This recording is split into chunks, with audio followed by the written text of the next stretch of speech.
Bali ito yung sinasabi kong gutter mga kumbate. Ayan, bali inaano na nila balong. Bali ang gagawin natin ngayon, tatanggalin natin. So hinihintay pa natin yung PVC na number 4 na order natin para dito sa pamalit dito. Kagaya nung ginawa namin dun, ito merong mga butas na mga kumbate, kaya sinabi nila ng may-ari, palitan ho natin.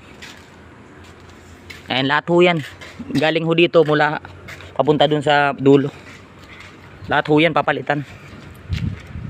Saka yung mga dito mga bandang gutter na to, ito tatanggalin ho namin yan, i-align ho namin yan lahat.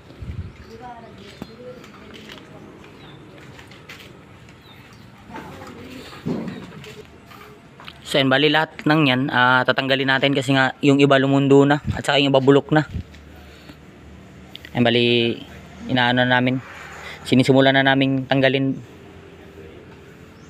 bago ko inumpisahan yan lahat mga yan mga kumbate. Bali ito yung muna yung ano ko, tinabaho ko yung magiging cover ng tubig.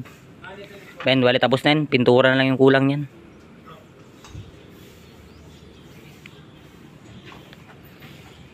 Tara, punta natin. Bali sa part ho na to mga kumbate, yung plasing na to, yung plasing gutter. Bali hindi na ho yan tatanggalin. Yung tatanggalin lang ho natin dito yung ito yung tinatawag na gutter. Ang ipamamalit na natin dyan yung yung PVC pipe na number 5. Bali lahat ng na yan, blend rivet na yan, tatanggalin ho natin yan.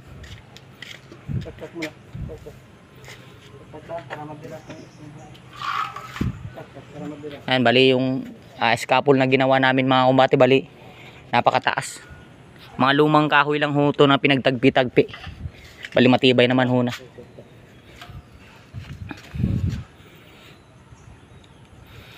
Kasi nga sa mga gantong klaseng trabaho dapat mataas ho yung tungtungan o patungan na gagawin para ho talagang abot na abot. Kasi pag i-install ng gutter mga kumbate, talagang dapat abot ho talaga. Hindi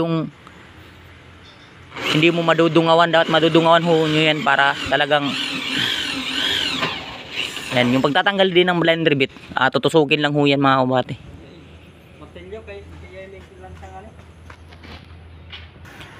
Magbibigay lang ako ng tips or kaalaman about dito kung bakit na bubulok agad yung gutter. Yung isang problema dyan mga kumbate, medyo level, wala akong clip.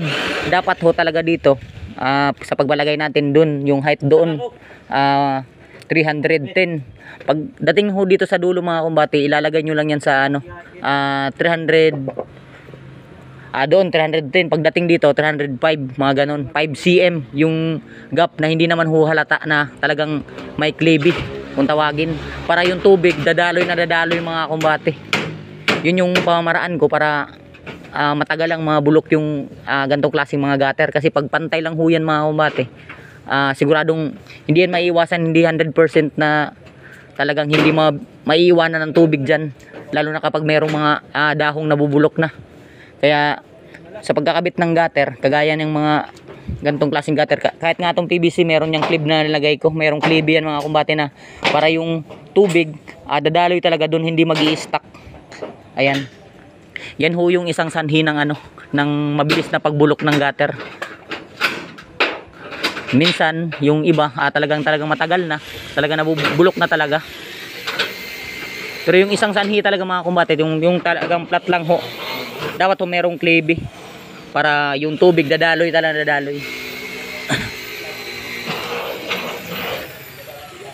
Yun ho yung isang sanhi.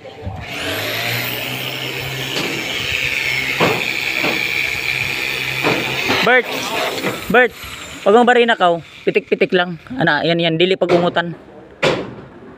Ayan, yung pagbabarina din mga kumbate, hindi yung didiretsohin nyo siya. Dapat pindot-pindot lang muna. Yan, kagaya niya ginagawa niya.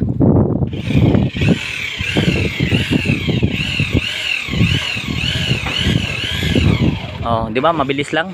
Pero pag diniretso niya yung mga kumbate, yung talim mismo ng drillbit natin, dudulas lang ho yan. Kasi nga diniretso mo yung paikot.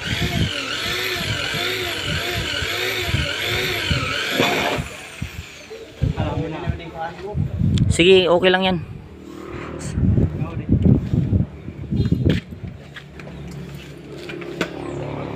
Ayan, talagang matututo tong dalawang to. Kaya marami na ako naging helper mga kumbate na ngayon ay skill na ho.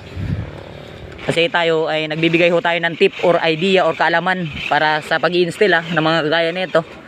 Para yung talent ko makuha din nila. Yun yung isang pamamaraan ko. Hindi tayo madamot dito sa pagdating dito sa mga ganito mga kumbate. Ayan, talagang sinishare natin yung yung talent na meron tayo. Sige, yung mga pako ala, yung mga lansang anuhin lang natin yan, tanggalin. Martilyo yung kailangan yan. Ayan, yung katuwang ko dyan, si paring Alas saka si Jobert, kung saan tatanggalin ho natin yan. Ayan, si Baldo. Napakagwapo. Isa sa natin, subscribers natin. Sa si Fredo, isang tourist. Ay, kagaya ko rin yan mga kumbate, contractor din yan. Isa rin yung contractor.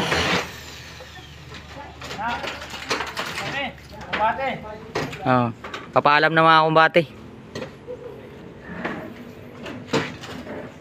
Ayan, bali natanggal na So bali yung ginagawa ang natin ngayon, hinihintay natin yung PVC na order natin para pampapalit natin dyan.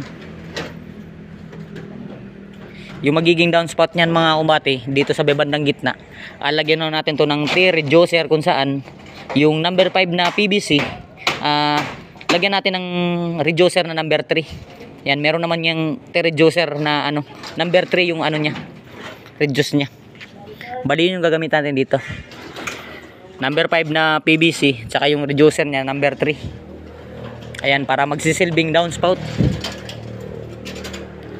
Ito yung klaseng pamamaraan mga kumbate na unique, makabagong pamamaraan sa pag-i-install ng gutter.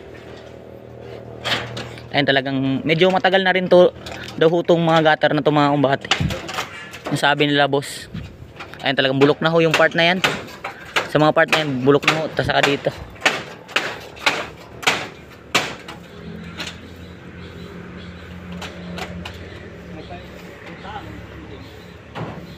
Ayan, so hanggang doon lang muna. Maraming salamat.